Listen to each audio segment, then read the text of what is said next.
फूलन देवी को लेकर लोगों की अलग अलग राय है। कुछ उसे नरसंहार के रूप में देखते हैं, तो किसी के लिए वो दुष्टों का नाश करने वाली देवी थी। लेकिन यहाँ हमें पहले ये सोचने की ज़रूरत है कि फूलन देवी ने अपने जीवन में जो भी किया उसके लिए दोषी किसे माना जाए। उसके पिता को, जिसने छोटी सी उम्र में उसे एक अधेड़ के पल्ले बांध दिया, या फिर उस पुरुष को जिसने एक बच्ची पर दया नहीं किया, उन दरिंदों को जिसने फूलन को लगातार नोचा, उस प्रशासन को जो फूलन को न्याय दिलाने में असमर्थ रही, या फिर खुद फूलन को। दोस्तों, सभी सवालों का जवाब जानेंगे आज के इस वीडियो में, तो चलिए शुरू करते हैं।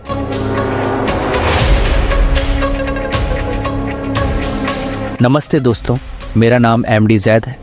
इंसान के साथ हो रहे अन्याय को न्याय व्यवस्था द्वारा न्याय देने की परंपरा हमेशा से चली आई है। लेकिन कुछ लोग होते हैं जो अपने साथ हुए अन्याय के बाद न्याय व्यवस्था पर भरोसा नहीं कर पाते। जो लोग कानून को हाथ में लेकर अपना बदला खुद लेते हैं, उनकी समाज में दो तरह की छवि बन जाती है। दस्यु रानी फूलन देवी एक ऐसा ही नाम है जो सोचने पर मजबूर कर देती है कि उसके बारे में कैसी राय बनाना उचित रहेगा।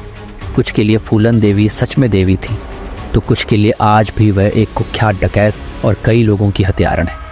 कोई आम राय बनाने से पहले उनके जीवन के पहलुओं को टटोलने की कोशिश करें।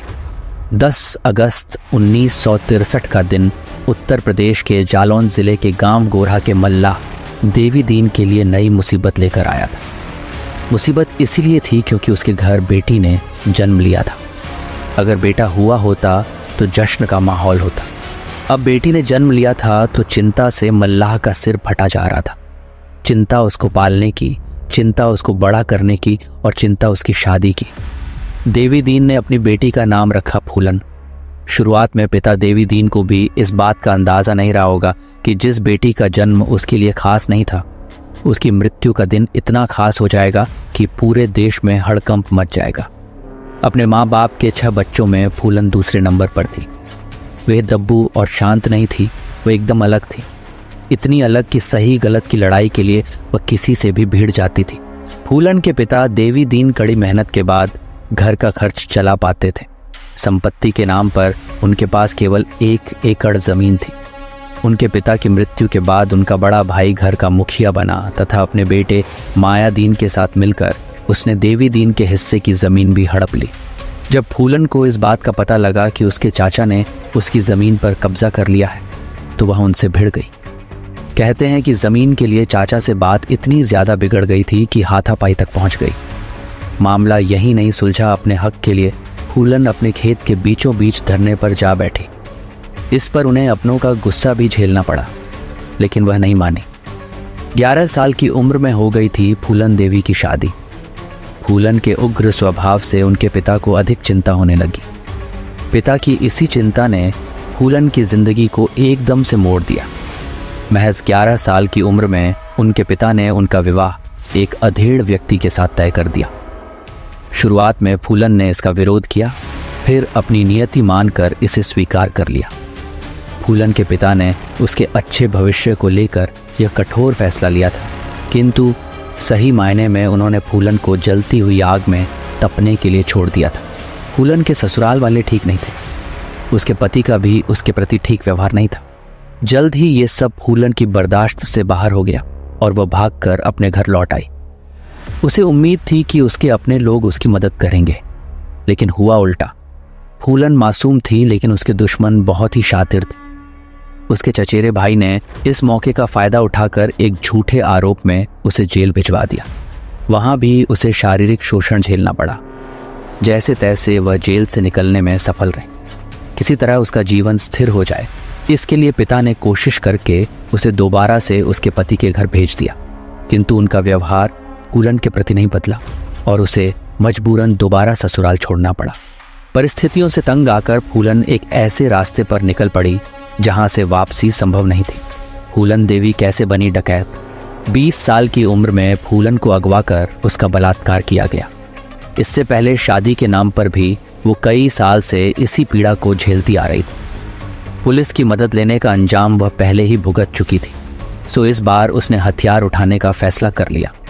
फूलन के जीवनी पर आधारित फिल्म बैंडिट क्वीन में लिखा है कि वह 20 साल की उम्र में अपने एक रिश्तेदार की मदद से डाकुओं के गिरोह में शामिल हो गई।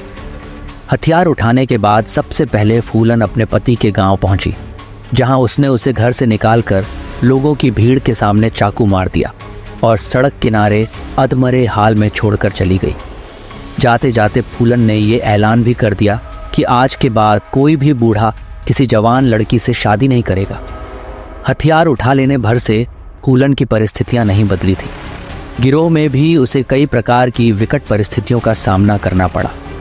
गिरोह के सरदार बाबू गुज्जर का दिल फूलन देवी पर आ गया। ये बस उसकी शारीरिक भूख थी, जिसे मिटने के लिए वह लगातार कोशिशें करता रहा। पहले उसने फूलन को बहलाने की कोशिश की।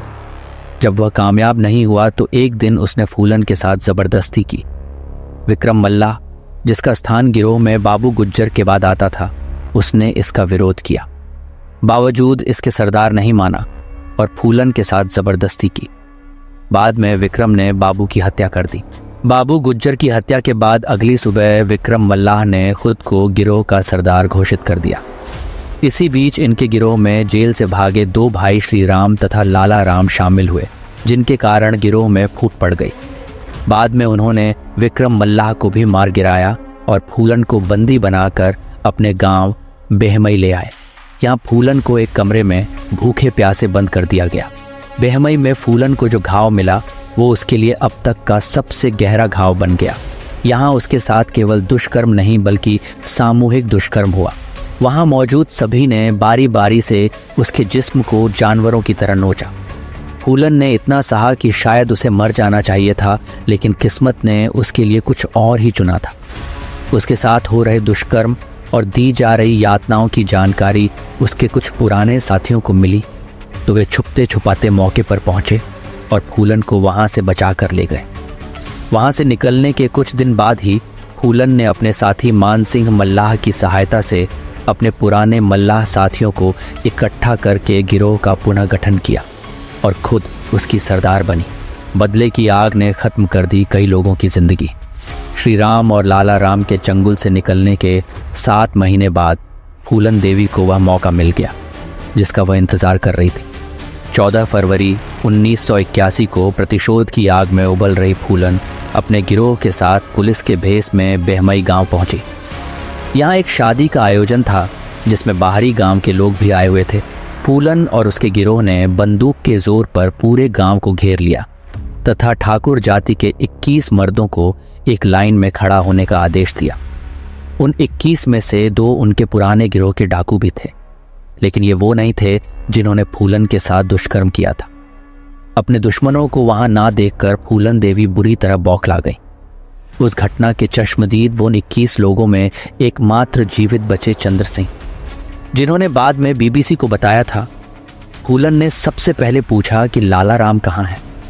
उसके मन मुताबिक जवाब ना मिलने के बाद उसने सभी को बैठने के लिए कहा, फिर खड़े होने के लिए। कई बार ऐसा करने के बाद अचानक से ही उसने अपने साथियों को फायर करने का आदेश दे दिया। सौभाग्य से चंदन सिंह अकेले ऐसे थे जो गोली लगने के बाद भी जिंदा रहे। बेहमई नरसंहार के बाद फूलन बैंडिट क्वीन नाम से मशहूर हुई। लूटपाट करना, अमीरों के बच्चों को फिरौती के लिए अगवा करना, आने जाने वाली ट्रकों को लूटना फूलन के गिरोह का मुख्य काम था। कुछ सालों तक यह चला, फिर किसी तरह से वह आत्मसमर्पण के लिए राजी हो गई, लेकिन इसके लिए उनकी अपनी शर्तें थीं। वह जानती थी कि उत्तर प्रदेश पुलिस उसकी जान की दुश्मन है, इसीलिए अपनी पहली शर्त के तहत मध्य प्रदेश पुलिस के सामने ही आत्मसमर्पण करने की बात कही। दूसरी शर्त के तहत उन्होंने अपने किसी भी साथी को सजा-ए-मौत न देने का आग्रह किया। तीसरी शर्त के तहत उसने उस जमीन को वापस करने के लिए कहा जो उसके पिता से हड़प ली गई थी। साथ ही उसने अपने भाई को पुलिस में नौकरी देने की मांग की। फूलन की दूसरी मांग को छोड़कर पुलिस ने उसकी बाकी सभी शर्तें मान ली।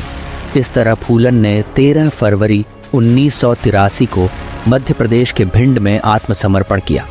इस तरह खुला राजनीति का रास्ता फूलन देवी पर 22 कत्ल, 30 लूटपाट तथा 18 अपहरण के मुकदमे चलाए गए। इन सभी मुकदमों की कार्यवाही में ही 11 साल बीत गए। सन 1993 में मुलायम सिंह की सरकार ने उन पर से सारे मुकदमे हटाकर उन्हें बरी करने का मन बनाया। यही नहीं, 1994 में उसे रिहा कर दिया गया। अपना अधिकांश जीवन बीहड़ और जेल में गुजारने के बाद सन 1996 में फूलन ने राजनीति में जाने की राह बनाई। समाजवादी पार्टी के टिकट से मिर्ज़ापुर की सीट जीतकर वह सदन का हिस्सा बनी। उसका 2 बार जीतना यह दर्शाता है कि कहीं ना कहीं उसने जनता के दिल में अपनी जगह बना ली थी।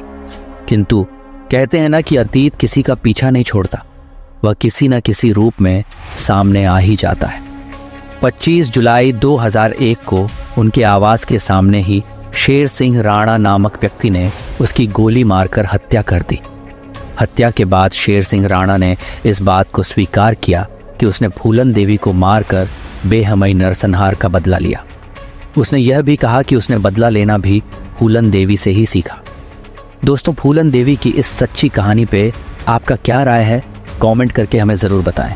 साथ ही साथ वीडियो को लाइक करके चैनल को भी सब्सक्राइब कर लीजिए।